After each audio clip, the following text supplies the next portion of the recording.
আমি দেখেছি আমার গত সপ্তাহের যশোরের আলোচনার একটা লাইনকে কেন্দ্র করে আমাদের অনেক রাজনীতিবিদ বন্ধুরা অনেক ক্ষুব্ধ প্রতিক্রিয়া দেখাচ্ছেন। ওই কথাকে নিজেদের গায়ে টেনে, নিজেদের গায়ে মেখে ওনারা ক্ষুব্ধ হয়েছেন। প্রিয় ভাইয়েরা, আমি বলেছিলাম যে একদল খেয়ে গিয়েছে, আরেক দল খাওয়ার জন্য রেডি হয়ে আছে। তো এখানে কি আমি কোন দলের নাম বলেছি? বাংলাদেশে 48টা প্রায় নিবন্ধিত রাজনৈতিক দল, কোন দলের নাম আমি বলিনি। কথাটাকে আমি জেনারেল রেখেছি। দায়ীদের বৈশিষ্ট্যই এটা, দায়ীরা জেনারেলি কথা বলে, যার যেই মেসেজ নেয়ার তারা সেখান থেকে নিয়ে নেয়।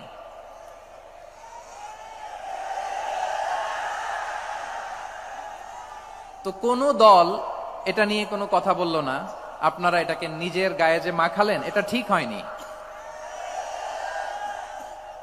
আমি বলবো যে এটা খুবই অনভিপ্রেত হয়েছে।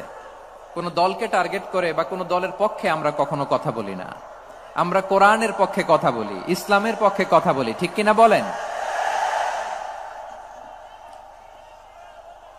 সো একটা জেনারেল কথাকে যদি আমার রাজনীতিবিদ বন্ধুরা নিজেদের গায়ে মাখেন, ক্ষুব্ধ প্রতিক্রিয়া জানান, এতে করে সাধারণ জনগণের কাছে একটা নেগেটিভ মেসেজ যাবে ওনাদের ব্যাপারে। এটা হোক আমরা চাই না। এদেশের যত এই যে আমার ভাইয়েরা, এই যে আমি এই যে কথা বলতেছি, সাদা টুপি, ও আচ্ছা আচ্ছা, চলে যাবেন না? একটু জায়গা দিয়ে দেন ওনাকে। হয় কি, লক্ষ লক্ষ মানুষের ভিড়ে আপনি যদি উঠতে চান খুব কঠিন হয়ে যায়। যদি পারেন একটু বসেন, আর না পারলে ভাইকে একটু জায়গা দিয়ে দেন। আমার দিকে তাকান, এই সিলেট, এদিকে তাকাও, এদিকে এদিকে, ফাইন। তো আমার প্রিয় রাজনীতিবিদ বন্ধুদের আমি বলবো, কথাটা ছিল ভেরি জেনারেল, এটা নিজেদের গায়ে মাখানোর কোনো দরকার নাই। আমরা এই যে এক্সিস্টিং যে রাজনৈতিক চর্চা, এটা থেকে আমরা বেরিয়ে আসতে চাই। আমরা চাই না এদেশে চাঁদাবাজি, দখলবাজি থাক, ঠিক কিনা বলেন? এদেশে কোনো দুর্নীতি থাক, টেন্ডারবাজি থাক, এগুলো আমরা চাই। আই হেট পলিটিক্স একটা জেনারেশন আছে, এই বেশিরভাগ জেন জি অফ সিলেট, এরা আই হেট পলিটিক্স জেনারেশন। এরা পলিটিক্স কে পছন্দ করে না। তো কেন করে না, এর দায়ভার আমাদের আছে না নাই? আছে। এবং আমরা দেখেছি ক্ষমতার পালাবদল যখন হয়, এক সরকার যায় আরেক সরকার আসে, তখন দুর্নীতির ফিরিস্তি আমরা জানতে পারি, এর আগে জানতে পারি না। প্রতিটা দলের ভেতরেই আমরা এই বাজে চর্চাটা দেখেছি। সো এখন আমাদেরকে শুধরে নেয়ার সময় এসেছে। এটা এই সুন্দর সময়, নতুন প্রভাতের বাংলাদেশ, নতুন ভোরের বাংলাদেশ, এই সময় আমরা কাদা ছোড়াছুরি যেন না করি। আমাদের শপথ নেয়ার সময় এসেছে। প্রতিটি দল, নিবন্ধিত 48টি, সবগুলো দলের এখন শপথ নেওয়া উচিত যে আমরা কোনোদিন আর চাঁদাবাজি করব না, টেন্ডারবাজি করব না, দখলবাজি করব না। আমরা সবসময় দেশের পক্ষে থাকব, সবসময় দেশের পক্ষে থাকব। সেই কথাগুলো ছিল ভেরি জেনারেল। যে কথাগুলো আমরা জেনারেলি বলি, এগুলো জেনারেলি আপনারা নিবেন। আমার রাজনীতিবিদ বন্ধুদের কাছে এটাই আমার কামনা। আর এই জাতীয় বার্তা যখন আমরা দেই, তখন যদি আপনি বলেন যে পারলে রাজনীতিতে আসেন, পারলে দল করে দেখান, এটা হইল? আমি কি এরকম কোনো কথা বলেছি? না। আমি একজন মুফাসসিরে কোরআন, আমি একজন আলেম, এর বাইরেও আমার সবচেয়ে বড় পরিচয়, I am a citizen of Bangladesh.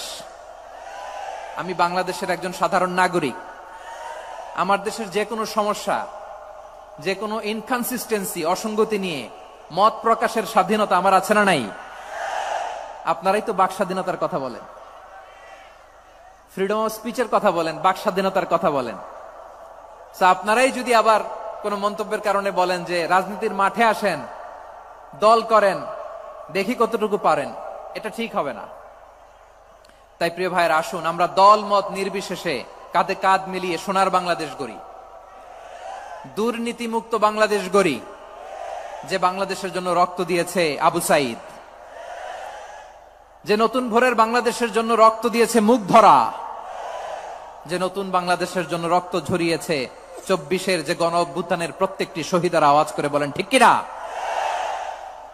আল্লাহ তাআলা আমার দেশকে তুমি নিরাপদ করো, শান্তিময় করো।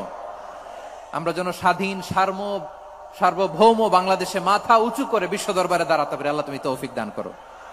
আওয়াজ করে সবাই পড়ে আমিন। আসসালামু আলাইকুম প্রিয় ভাই ও বন্ধুরা, ভিডিওটা শুরু থেকে লাস্ট অবধি দেখার জন্য অনেক অনেক ধন্যবাদ। এরকম নিত্য নতুন সুন্দর সুন্দর ওয়াজ পেতে হলে আমাদের চ্যানেলের সাথে থাকবেন, আমার চ্যানেলটা সাবস্ক্রাইব করে আমার পাশে থাকবেন। আর নিত্য নতুন ভিডিও প্রতিদিন আপনাদেরকে উপহারের জন্য নিয়ে আসবো। তা সবাই ভালো থাকেন, সুস্থ থাকেন, বিদায় নিচ্ছি। আল্লাহ হাফেজ। আসসালামু আলাইকুম।